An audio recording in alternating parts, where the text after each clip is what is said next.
morning, everyone. Good morning, ma'am. This is Stace Manding. Prayer leader, can you come here and lead us the prayer for today?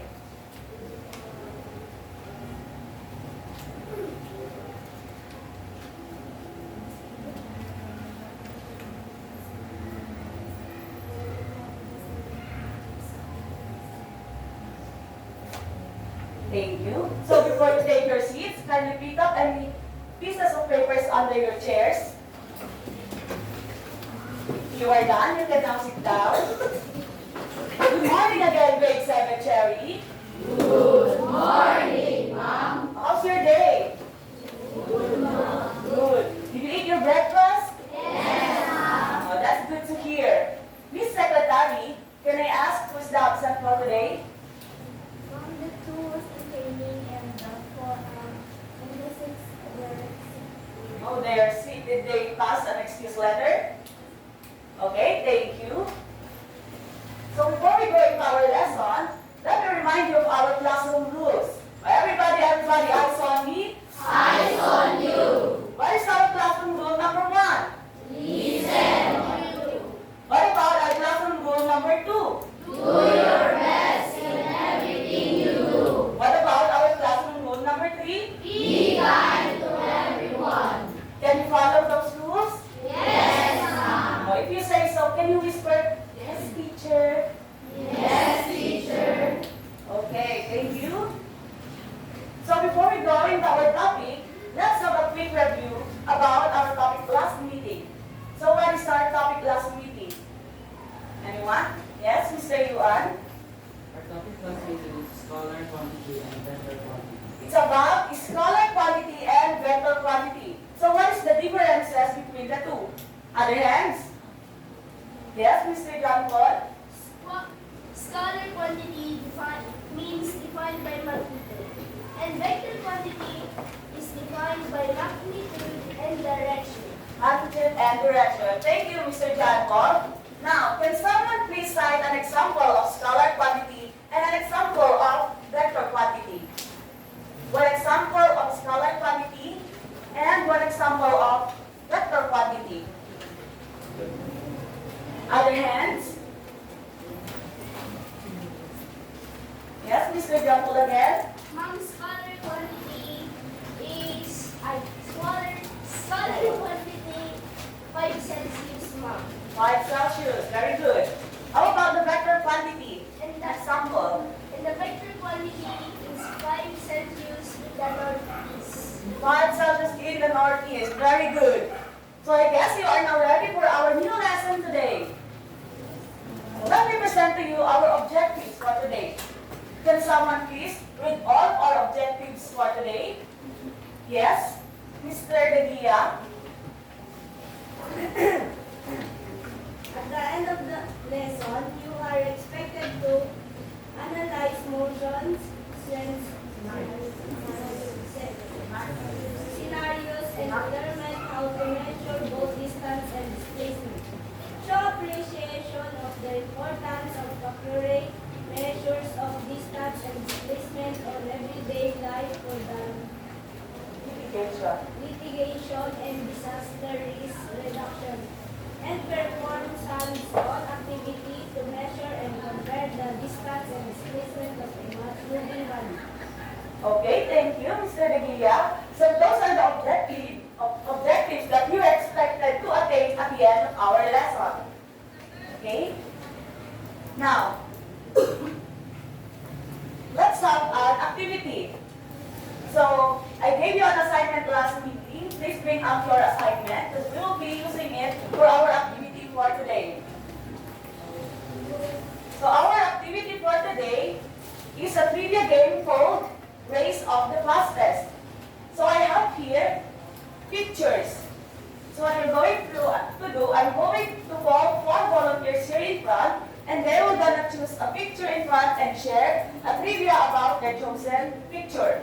So can I call and 4 volunteers? 4 volunteers, yes? Yes, Mr. Jude? Yes, Miss Yumi? And Miss Butzarel. Please come here in front now. Okay. So in presenting your trivia, you will start with a question, did you know that? And your classmates will answer, what's that? Then you proceed on sharing your trivia. For example, did you know that? What's that? Did you know that the fastest animal in the world is the cheetah? Just like that. Okay, you can now choose your picture.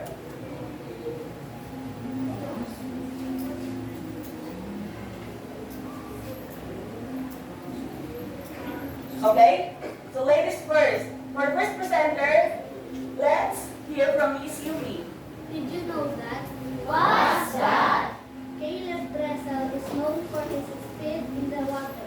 He swam the 100-meter freestyle in 47 seconds, 0.02 seconds at the 2020 Tokyo Olympics. Thank you, Miss Yumi. Can we give her Miss Mosquito clap? You can now sit down, Miss Yumi. Next presenter, Miss Sean. Did you know that? What's that? Rocky Robinson set a record of 394.084 mph 395 at Wimbledon, making him one of the fastest motorcycle riders ever.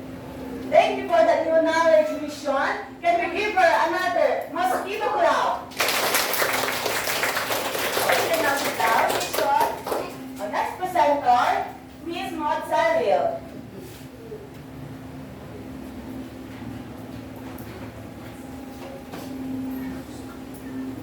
Miss Maud Salcedo, yes? Did you know that? What's that? For runners, Usain Bolt is the fastest man ever recorded in the 100-meter with a world record time of 9.55 seconds set in 2000. Thank you for that wonderful trivia, Miss Mozzarella. Let's give her another mosquito clap. Okay, and for the last but not the least, Mr. Jude.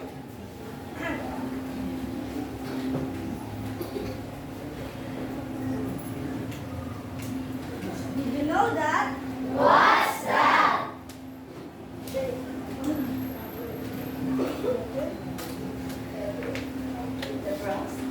The Trans SSC remains the fastest the fastest land vehicle ever, reaching 763 mph, 1,228 km/h. In 1997, it's the only car to break the sound barrier and land. Thank you, Mr. Jude. Now, let's give her another mosquito clap. Okay. Now, based on the pictures here in front, who do you think will travel the most or the longest distance in a short period of time? Yes, Mr. Gian? A motorcycle. The motorcycle. Why do you think so? Because the motorcycle is more on acceleration. More on acceleration. Very good. It's either the motorcycle or the car because they use vehicles. Now, based from our trivia game, what do you think is our lesson for today?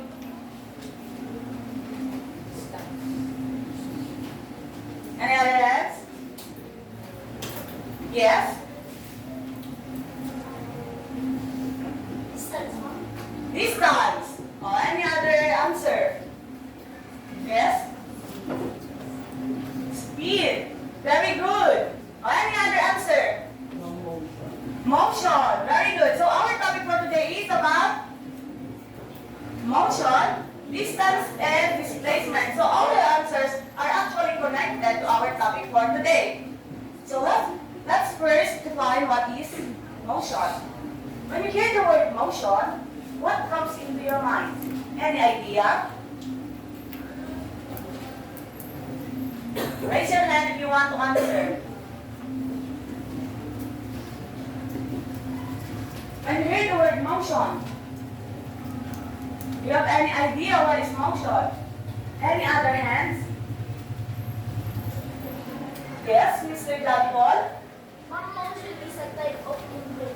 It is a type of movement. Very good. So let's see.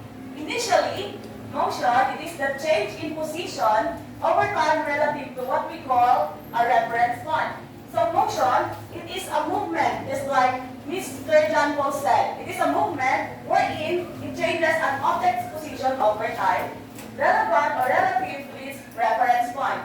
So reference point, it is the starting point or the origin where motion takes place. Okay, now, take a look around you. Can you see any objects or persons that are in motion? Oh, what are they? Human, very good. What else? How about outside? Any other hands? Yes, Mr. Dylan? Plants, very good. What else? Other hands? Yes, Miss Yumi? Teacher, very good. So those are examples of objects that or persons that are in motion. Let's have another example. From the board, I walked 3 steps to get into Miss Sean's chair. Did I portray motion? Yes. Why did you think so? Yes, Mr. Jude? Because you move 3 steps. Because I moved 3 steps. Very good. Then what is my reference point? What is my reference point? Where did I start my movement? The front of The front of the glass. glass or at the whiteboard. Very good. So let's now, in order to define what is motion, you can answer how far did the object travel.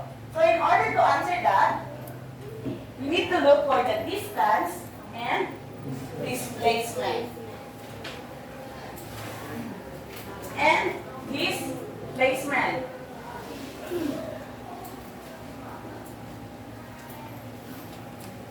Sorry for the... And for the displacement. Now, let's first define what is distance. When you hear the word distance, what comes into your mind? Other hands. Yes, Miss Precious? It is how far an object travels. Very good. So initially, distance, it is the total length of path traveled by a moving object or a person from one place to another. It is a scalar quantity, which means it is only defined by magnitude. Very good. So it says there, total. So what do you think is the operation we need to use in order to get distance? Any other hands? Using the MDAS. What are the operations? The MDAS. Multiplication, division, addition, and subtraction. Yes, Miss Maricel? Addition. Very good. We can use the formula d sub t is equals to d sub 1 plus d sub 2. Wherein the d sub t refers to the total distance traveled by an object, and the d sub 1 refers to the path 1 to path B, and the distance 2 refers to from path B to path C. So the unit of measurement for distance can be centimeter, meter, and kilometer. Now let's have an example. So from the mansion, the car goes to the mall. So what do you think is the total distance traveled by the car? Any other hands? Yes, Mr. PJ? 10 meters. And his answer are correct. Very good. Now let's have another example on the map. So Dora, from Dora's house, Dora went to the shopping mall. Dora went to the shopping mall. And then from the shopping mall, she goes again into the restaurant.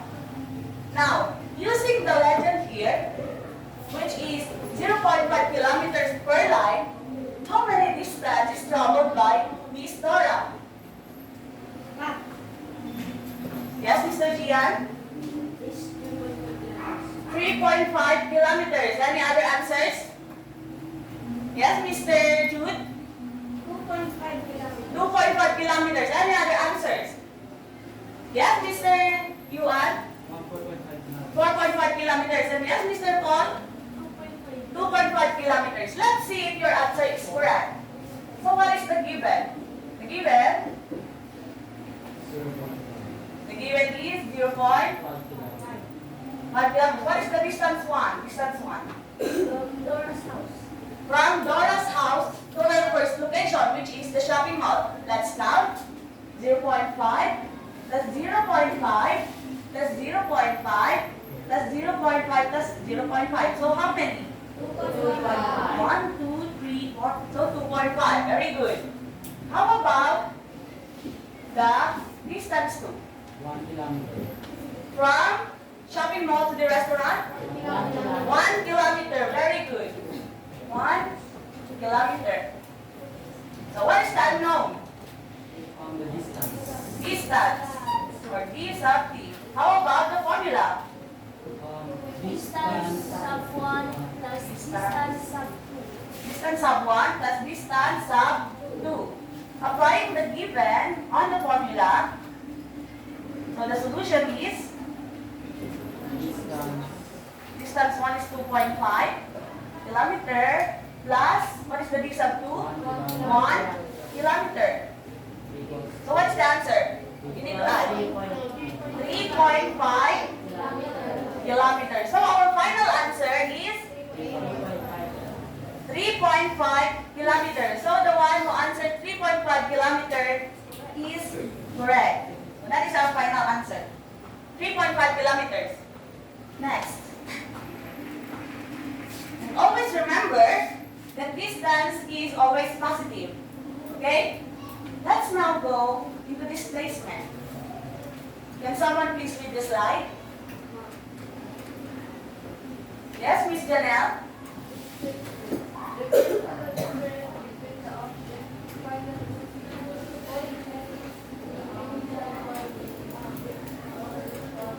Vector quantity. So initially, when we say displacement, it is the shortest path from the initial point to the final point. It says there, difference. So what operation do you think we need to use in order to get displacement? Any other hands? Any other hands? What operation do you think we need to use? Yes, Miss Sean? Subtraction. Let's see if your answer is correct. And your answer is correct. So the formula in getting displacement is delta D is equals to D sub F minus D sub I, wherein the delta T means change in position and the D sub F is refers to the final position and the D sub I refers to the initial position or the starting point where motion takes place. So it is a vector quantity. That means displacement depends on directions. So what are the directions that you know? Other hands. What are the directions that you know? Directions. Yes, Miss Maricel? North, west, east, south. Other answers? Yes, Mr. Gian? Forward, backward. Very good. So those are examples of directions. Can be the north, west, east, and south. And also the left and right, wherein left is always negative and right is always positive according to the Cartesian plane. And we can also use angles in getting the direction of displacement. Now, everybody read the slide. Displacement can be positive, negative, and zero. Unit of measurement, cm, centimeter, m, meter, km, kilometer. Very good, thank you. So unlike this distance that can be only positive, displacement can be positive, negative, and can be zero. And for the unit of measurement for displacement, it is the same with distance. That can be centimeter, meter, and kilometer. Now let's have an example. Same with the example a while ago, the car from the mansion goes to the mall. So what is the displacement? Yes, Miss Sean? 10 meters. Let's see if your answer is correct. And yes, it is 10 meters. But we said a while ago that displacement depends on direction. That means it has direction. So what is the direction of the car from the mansion to the mall? Is it this? Yes, Mr. Prince? It is stand up? Positive. Very good. So our final answer is 10 meters to the right or positive 10 meters. Now take a look at this picture. What can you observe on the picture? The broken line, the red broken line is the displacement, while the black one is the distance. What can you observe? What's the difference between the two? Any other hands? Yes, Mr. Yuan? Ma'am, the displacement is just vertical and horizontal, but the distance is given to any shape of lines. Any shape of lines. Very good. So initially, displacement is always a straight line, either diagonal or vertical. It is always a straight line. While distance, it can be zigzag or any curved lines. Did you understand?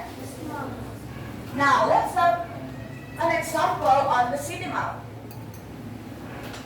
So, Marie went to the city hall because she wants to get her birth certificate. Now, what do you think is the displacement from Marie's house to the city hall?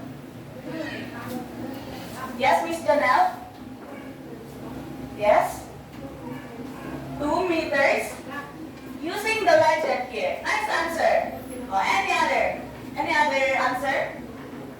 Yes, Mr. Jude? 1 meter. 1 kilometer. Let's see if your answer is correct. So what is the given? The given is what is the B sub F or the final position? When getting the final position, we can go from Marie's house to the city hall. Always remember, displacement is a straight line. Alright?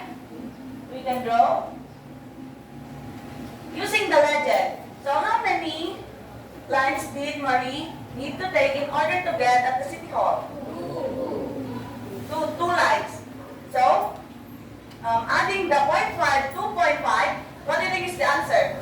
1 kilometer. Very good.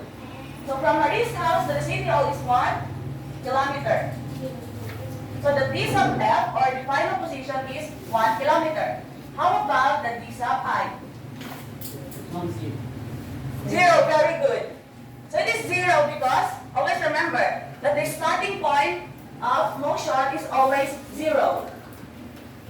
So the D sub I is 0. So what is the unknown?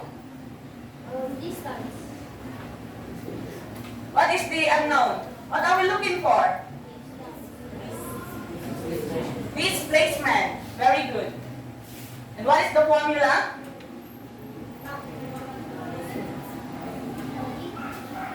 Any other hands? Yes, Mr. Jude? Displacement Delta D delta D is equals to is equals to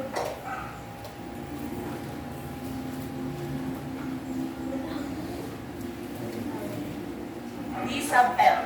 This is D sub F and this is D sub I. displacement equals D sub F, this is D sub F. sub M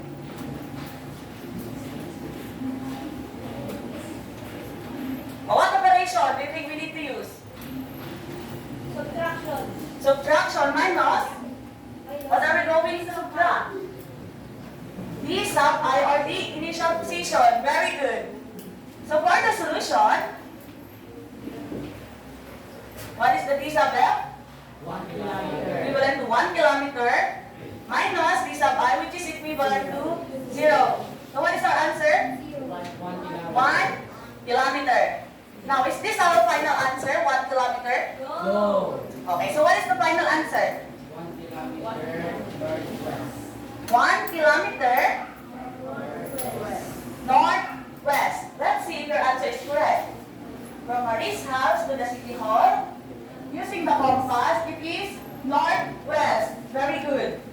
Northwest. Do you understand? What's the difference now between the displacement and distance? Okay. Let's now have an activity. So for this activity, we will be doing this in groups. Your group will be your cleanest group. For the group number 1, stay here. Group number 2. Group number 3.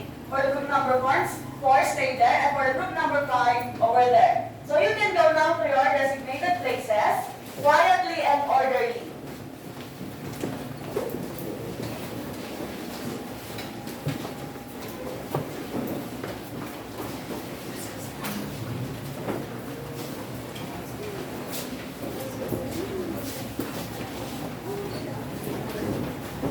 Settle down now. Okay, form a circle with your group mates.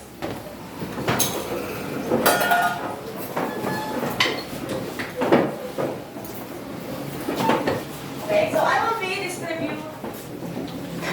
Settle down now. Everybody, eyes on me. Eyes on you. What is our rule number 1? Listen on you. You must listen. You must follow our rules. Settle down now, everyone. Now, so what we will be going is, I will be distributing you your adventure travel kit. This whole, this is this group 2, group 3, group 4, and the group 5. So what you're going to do is you're going to take out your city map and your activity sheet. Just like what I have here in front, the city map and the activity sheet. Are you done? What you're going to do is, you need to trace and compute the distance and displacement traveled by the given individual from their respective homes to their respective destination. After that, 2 representatives from each group will be coming here in front to place on the city map and to show their solution in front. Did you understand? For the group 1, you will be answering item number 1. Group number 2, you will be answering item number 2. Group number 3, you will be answering item number 3. And for the group number 4, you will be answering item number 4. And for the group number 5, you will be answering item number 5. Did you get it? I will be giving you 5 minutes to answer those. Your 5 minutes starts now.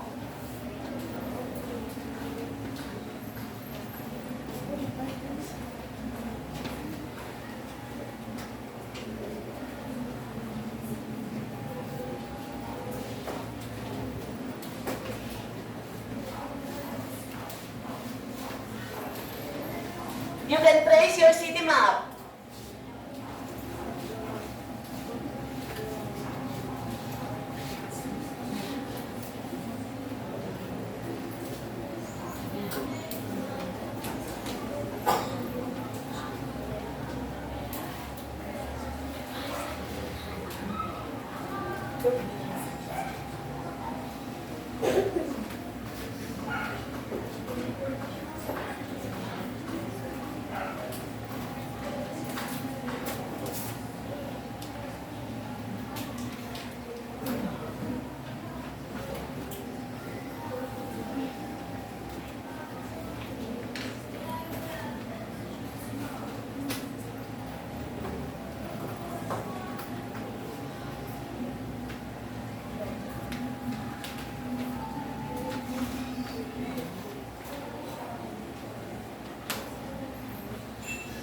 Always remember, displacement has direction.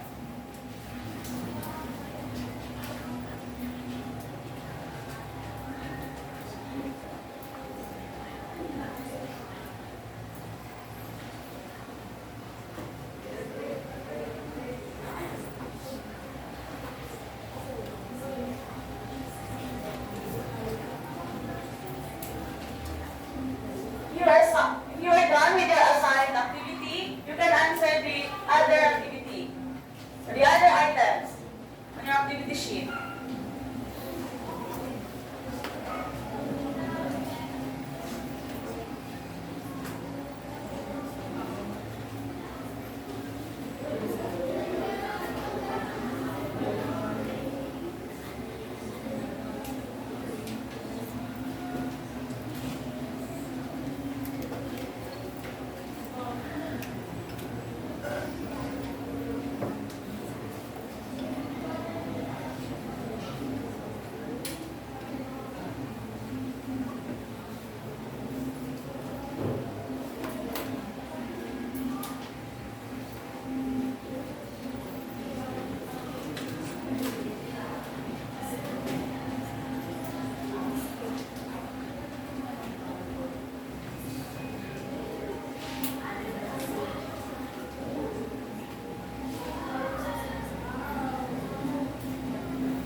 You can now assign the two representatives in your group.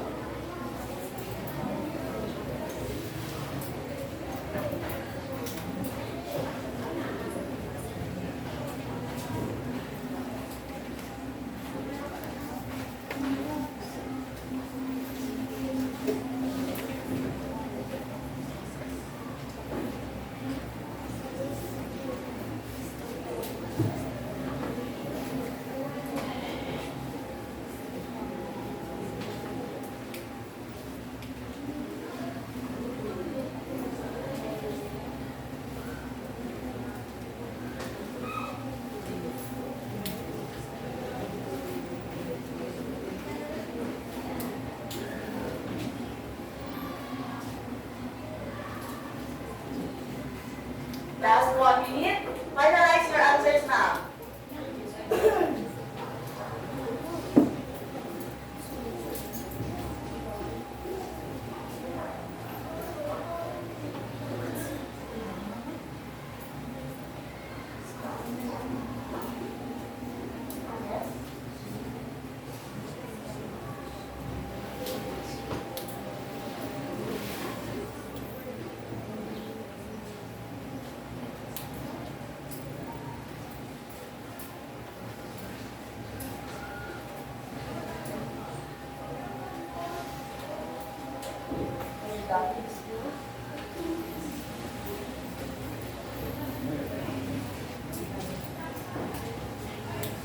Okay, last 10 seconds. 9, 8, 7, 6, 5, 4, 3, 2, 1.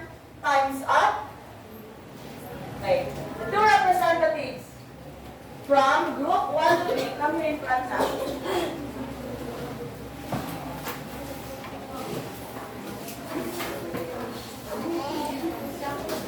Group 4 and Group 5, stand by.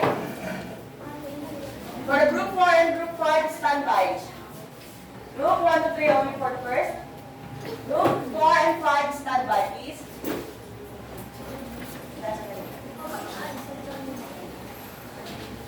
Who is on the board? The board? Who is on the board? Who will be going to place? Group? What's your group? What's your group? Group 2. And Group 1. You can have grades on the map.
gamit ka na.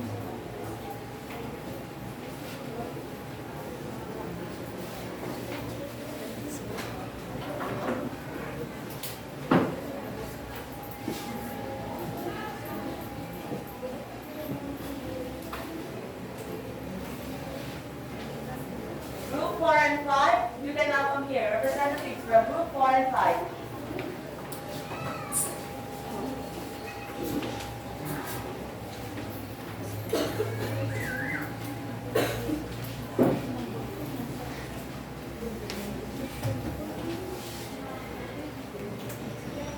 Stay silent.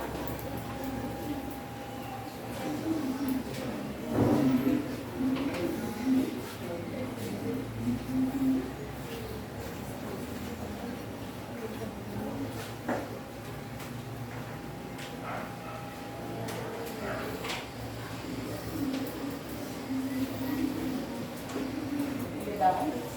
Sit down.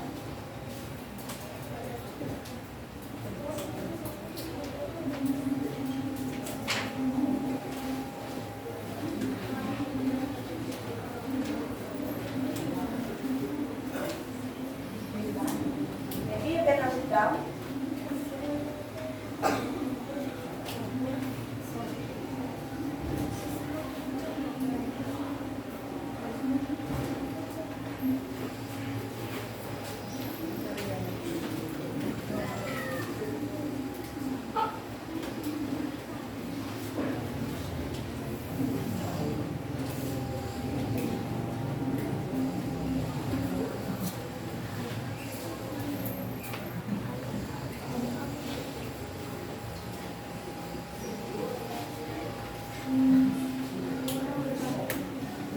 What number?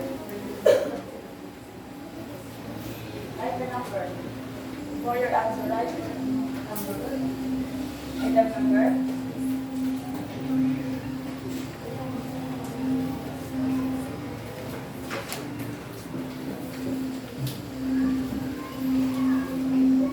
What item number is this? Who answers this one? Group number? One. Group number 1.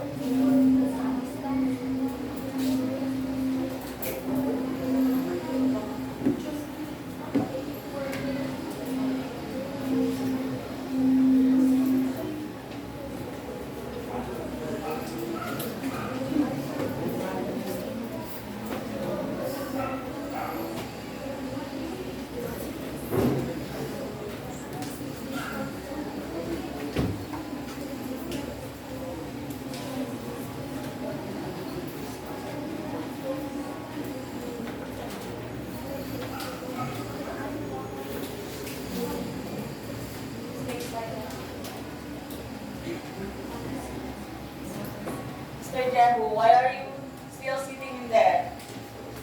I told you to go fix this over there.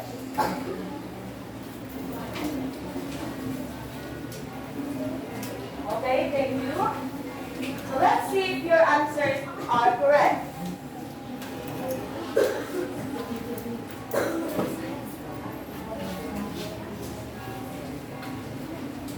For the group number 1,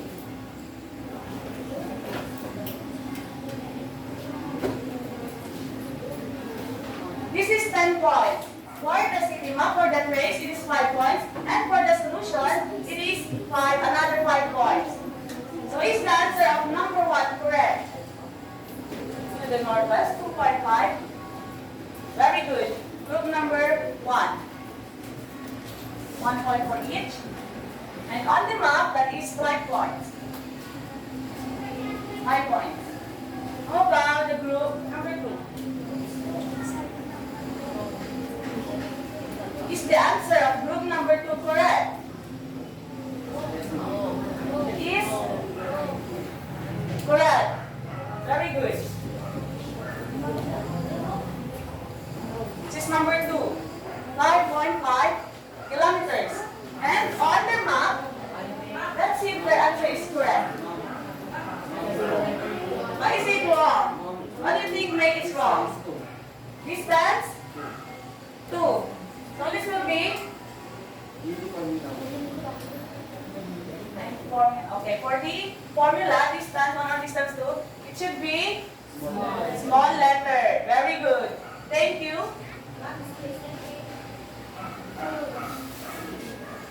And total distance traveled, number 2. This is, we're only talking about distance traveled. We're talking about displacement on the number 2. Okay, so this is, how many points? Since the formula is wrong, 4 points. And on the map, is it correct? Yes, is it correct? Very good. How about on the item number 3?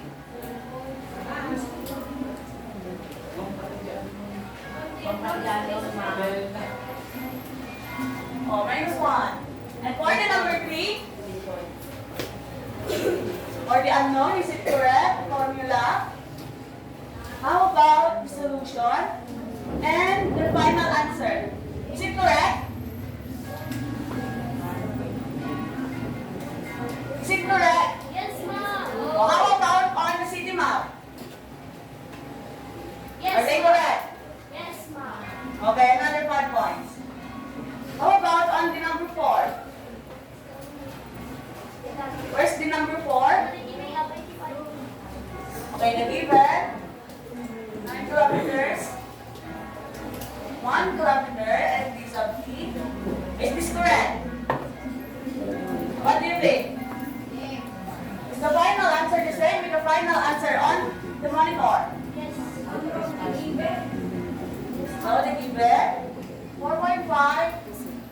So this is wrong for the formula. It is correct. It is wrong for the formula, for the solution, correct. And on the final answer, that is correct. 2 points for group number 4. How about on their map? From here to the restaurant. Oh, this is 5 points on their map for the group 4. How about on the number 5?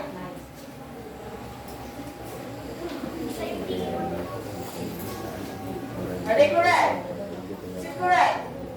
1 kilometer for the D sub I, is it 0? Unknown. Formula is D sub M minus D sub I. For the solution, 1 kilometer. And for the final answer, it is southwest. Where's the DS? So this should be the south I. 3 points for group number 5. And further, on the map, it is wrong. So, no points. On group number 5. Now, give yourselves a good job clap. G-O-D, good job. Good job. Okay, very good class. Now, I have a question. As a future contractor or engineer, why do you think it is important to have accurate measurements on buildings, establishments, flood controls, and roads and highways? Why do you think it is important for accurate measurements in building those establishments? Yes, very good.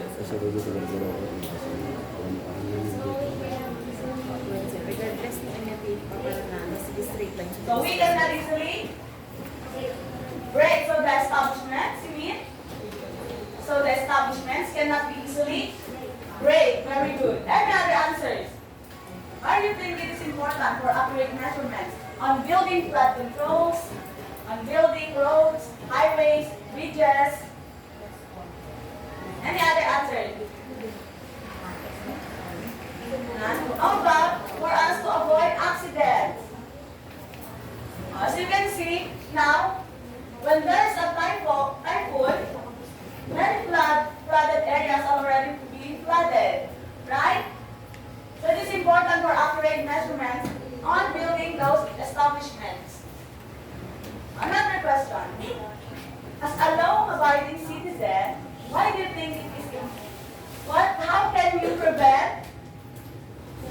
how can you prevent any occurrences of accidents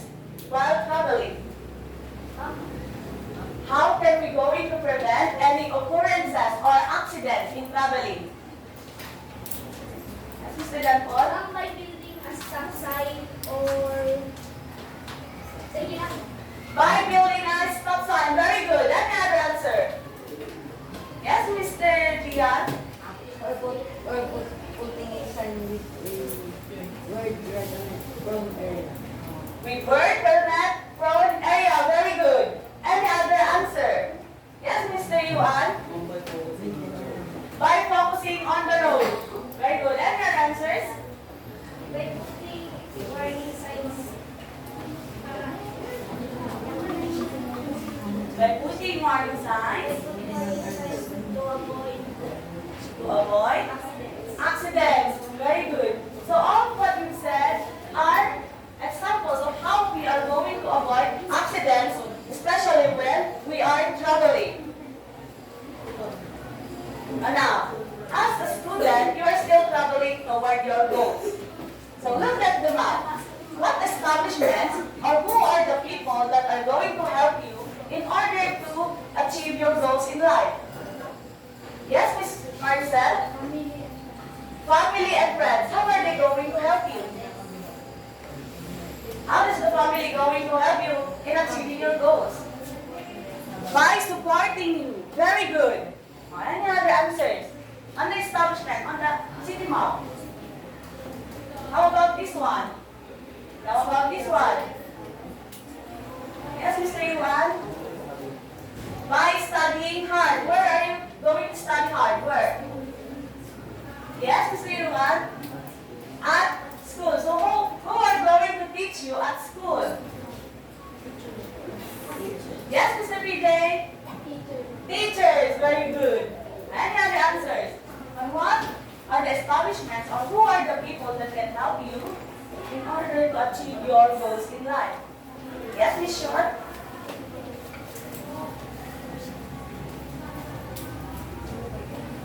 Yes, Miss Short? Louder? Louder, Miss Short? God, very good. So those are the people or establishments that can help you in order to achieve your goals in life. Now, let's have another activity. So I have here a concept map. So what you're going to do, you're going to choose any of these pasted bond paper statements, and then you're going to paste it on their correct place in the concept map. I will need 2 volunteers from each group. Other volunteers from each group.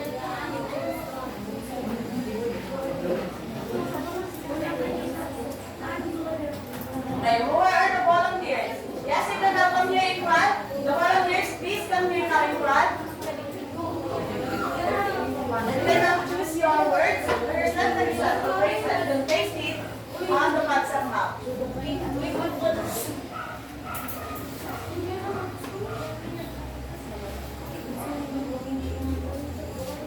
How about the representatives from other groups?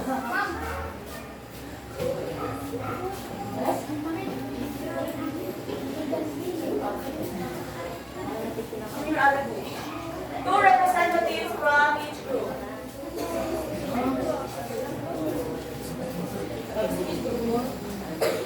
From this group. There are representatives that goes in there.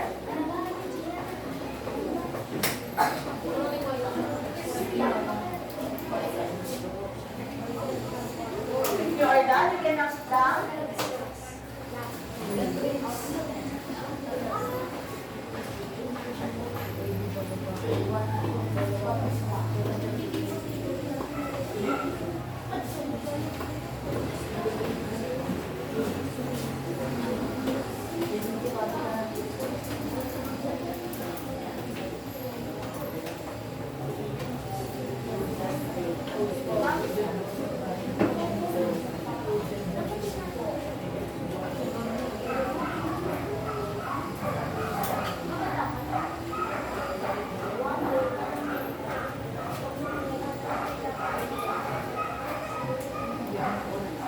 Thank you, Mission.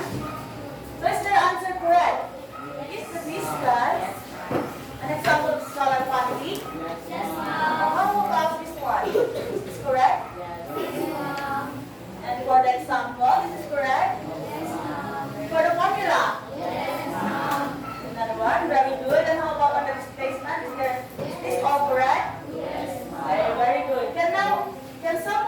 summarize about the distance and displacement.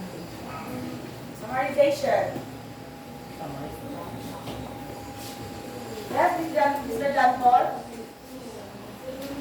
You're raising your hand. How about Miss Marcel? Long distance is the distance measured only and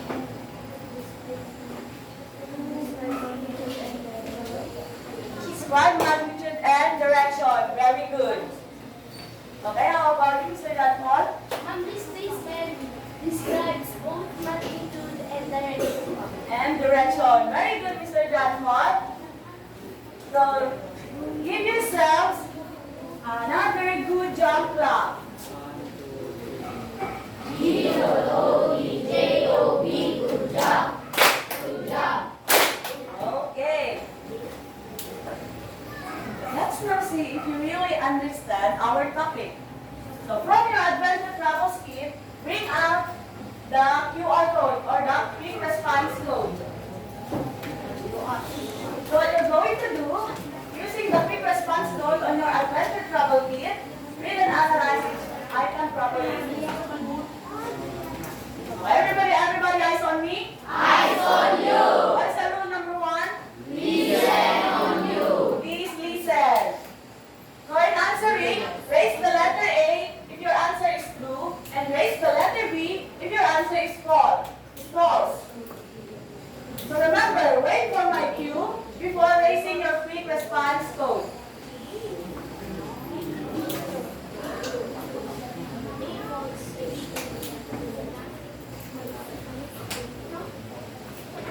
Okay, for the number 1, question is, motion is the change in position for a time interval. Is it true or false? Wait for my cue. Raise your QR codes. Let's see if your answer is correct.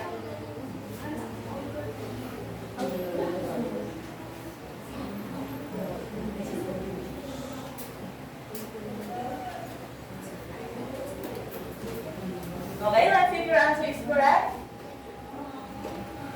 Please, you are all correct. Write your scores on your activity sheets. That is 2 points each. Now for the next one, read and analyze. Now,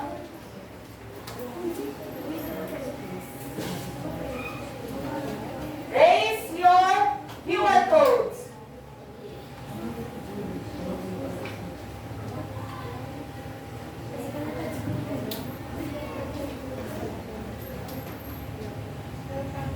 Let's see if your answer is correct. You are all correct. Very good. How about our item number 3?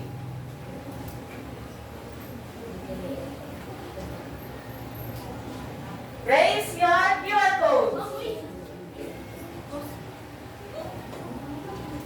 You can now raise your QR codes.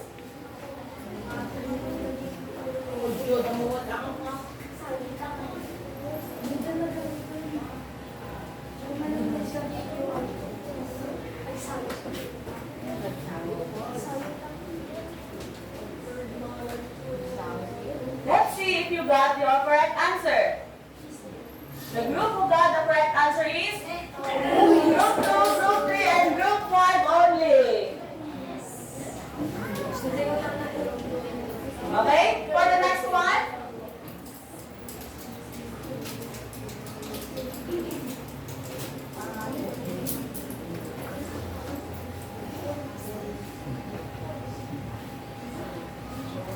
Okay, raise your QR codes.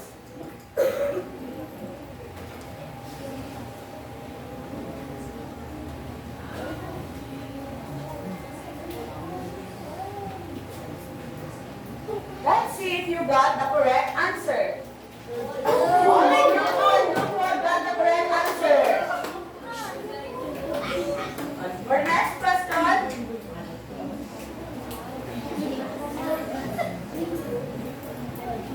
raise your QR codes.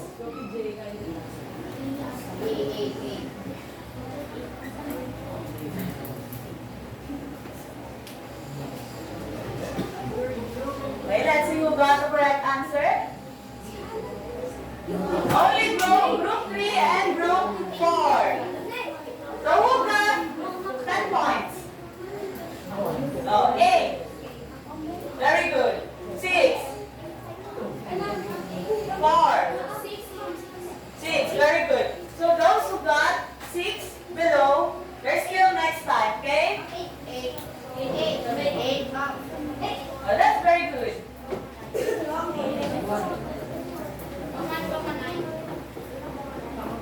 That is 2 points each. So now, for additional activity or for your assignment, you will need a short bond paper. So what you're going to do is you need to create your own map of success through our own map graphic organizer. So you need to list down 5 to 10 steps in order for you to reach your goal. Or you can also use the sample on your adventure travel kit. There's a sample in there. So you will be passing that one next meeting. Did you understand? Your output will be assessed in the following rubrics below. Did you understand? Okay? Settle down now, everyone. Arrange your chairs.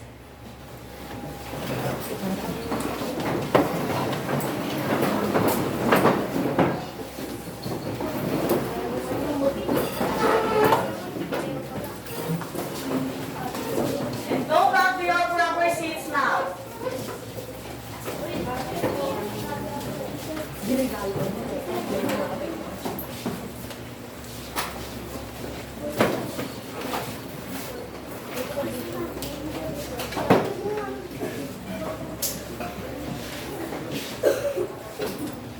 Arrange your chairs now and arrange yourselves. Okay. Good day and goodbye, everyone.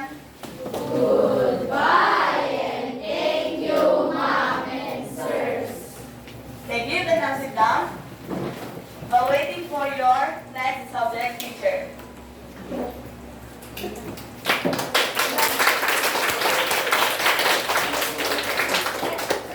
Congratulations, Teacher Liza. Good morning again, grade 7. Good morning, sir.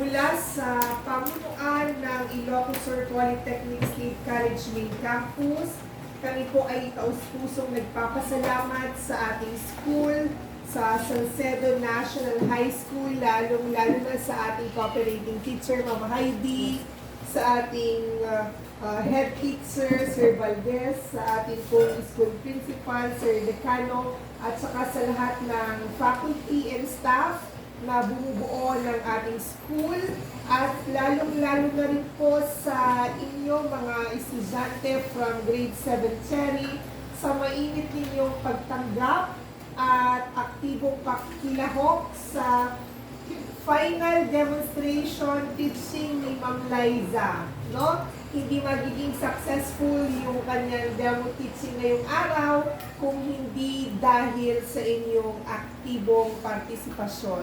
So bigyan po natin ang ating mga sarili again ng isang good job clap, yung masiglang good job clap, ha? Tayo lahat dahil ang success ni Teacher Liza ay naging bahagi po kayo doon. So, pagbilang ko ng 3, sabay-sabay natin gawin ang good job clap ng masigla, ha? Ano ba yun? Sige, demonstrate, ma'am. G-O-O-D-J-O-B. Good job. Good job.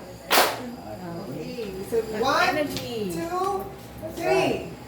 G-O-O-D-J-O-B, good job! Good job!